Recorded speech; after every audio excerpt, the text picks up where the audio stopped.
নজর রাখবো এবার পূর্ব বর্ধমানের দিকে, কারণ পূর্ব বর্ধমানে বাস দুর্ঘটনার খবর পাওয়া যাচ্ছে। এখনো পর্যন্ত যে খবর আমাদের কাছে উঠে আসছে তাতে 10 জনের মৃত্যুর খবর পাওয়া যাচ্ছে। এখনো পর্যন্ত অনেকে আহত হওয়ার খবর পাওয়া যাচ্ছে। কিন্তু এই বাস দুর্ঘটনা কিভাবে ঘটলো, কেন এই বাস দুর্ঘটনা ঘটলো, নানা প্রশ্ন ইতিমধ্যেই কিন্তু উঠছে। সেই ছবি আপনাদের দেখাচ্ছি, একেবারে দুমড়ে মুচড়ে গেছে সেই বাস। দেখুন কি ভয়াবহ অবস্থা। বাসের ভিতরের ছবিটা একটু দেখাই আপনাদের। দেখুন বাসের ভিতরে কি ভয়ানক পরিস্থিতি। ইতিমধ্যেই 10 জনের প্রাণ চলে যাওয়ার খবর পাওয়া যাচ্ছে। পূর্ব বর্ধমানে বাস দুর্ঘটনায় 10 পুণ্যার্থীর মৃত্যুর খবর পাওয়া যাচ্ছে এবং আহত হয়েছেন আরও অনেকে। 25 জন আহত হওয়ার খবর পাওয়া যাচ্ছে। দাঁড়িয়ে থাকা ট্রাকের পিছনেই নাকি বাসের ধাক্কা, এবং দেখুন কি ভয়ানক পরিস্থিতি, কি ছবি দেখা যাচ্ছে। একেবারে দুমড়ে মুচড়ে গেছে সেই বাস। আরও বিস্তারিত এই বিষয়ে জানাতে পারবে শরদিন্দু রয়েছে আমার সঙ্গে। শরদিন্দু, ভয়ানক দুর্ঘটনা, 10 জনের প্রাণ চলে যাওয়া, আরও অনেকে আহত। যারা আহত তাদের কি পরিস্থিতি জানতে চাইবো, কিন্তু তার আগে জানতে চাইবো এই ভয়াবহ দুর্ঘটনা ঘটলো কিভাবে।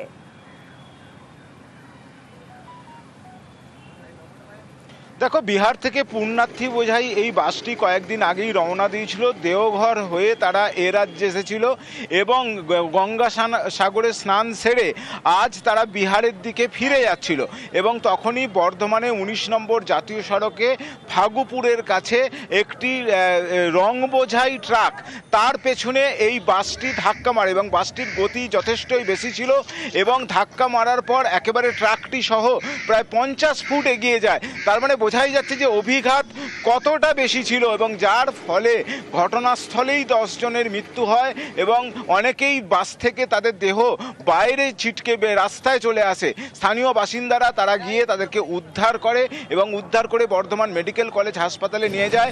বর্ধমান মেডিকেল কলেজ হাসপাতালে নিয়ে আসার পর 10 জনকে মৃত বলে ঘোষণা করা হয়। চিকিৎসকরা মৃত বলে ঘোষণা করেন। তাদের মধ্যে 2 জন মহিলা, 8 জন পুরুষ। এছাড়াও 25 জন আহত অবস্থায় রয়েছেন এবং তাদের মধ্যে 5 জন শিশুও রয়েছে। এবং এই আহতদের মধ্যে কয়েকজনের অবস্থা আশঙ্কাজনক। তাদের যে প্রয়োজনীয় চিকিৎসা সেটা চালানো হচ্ছে। অপারেশন থিয়েটারে কয়েকজনকে অপারেশন করানো হচ্ছে এবং তাদের অবস্থা যাতে স্থিতিশীল অবস্থায় নিয়ে আসা যায় সেই চেষ্টা চালাচ্ছেন চিকিৎসকরা। সব মিলিয়ে এই দুর্ঘটনায় 10 জনের মৃত্যু হয়েছে এবং 25 জন এখনো পর্যন্ত আহত হয়েছেন এবং তাদের মধ্যে এই কয়েকজনের অবস্থা আশঙ্কাজনক। যাত্রীরা যেটা বলছেন যে তারা বেশিরভাগই একটা তন্দ্রার মধ্যে, একটা ঘুমের মধ্যে ছিলেন। হঠাৎই বিশাল ঝাঁকুনি হয় এবং তারপরেই এই দুর্ঘটনার কথা তারা বুঝতে পারেন এবং মনে করা হচ্ছে যে চালকও সম্ভবত ঘুমের মধ্যে চলে গিয়েছিল বা তার ঘুম এসে গিয়েছিল। সেই কারণেই সে এই ট্রাকের পেছনে ধাক্কা মারে এবং তার জেরেই এই দুর্ঘটনা ঘটেছে। পুলিশ এখন তাদেরকে উদ্ধার করে হাসপাতালে নিয়ে এসেছে। এখন কি কারণে এই দুর্ঘটনা ঘটলো সে ব্যাপারে বিস্তারিত খোঁজ খবর পুলিশের পক্ষ থেকে নেওয়া হচ্ছে। বেশ, গাড়িটা দাঁড়িয়ে ছিল, লরিটা দাঁড়িয়ে ছিল। লরিটা দাঁড়িয়ে থাকার পর পেছনে এসে ও খুব স্পিডে এসে মারলো বাসটা। বাসটায় মোটামুটি 40-50 ছিল, তার মধ্যে মোটামুটি 17-18 জন মারা গেছে। মানে লরির পেছনে গিয়ে মেরেছে? লরির পেছনে ডাইরেক্ট এসে মেরেছে।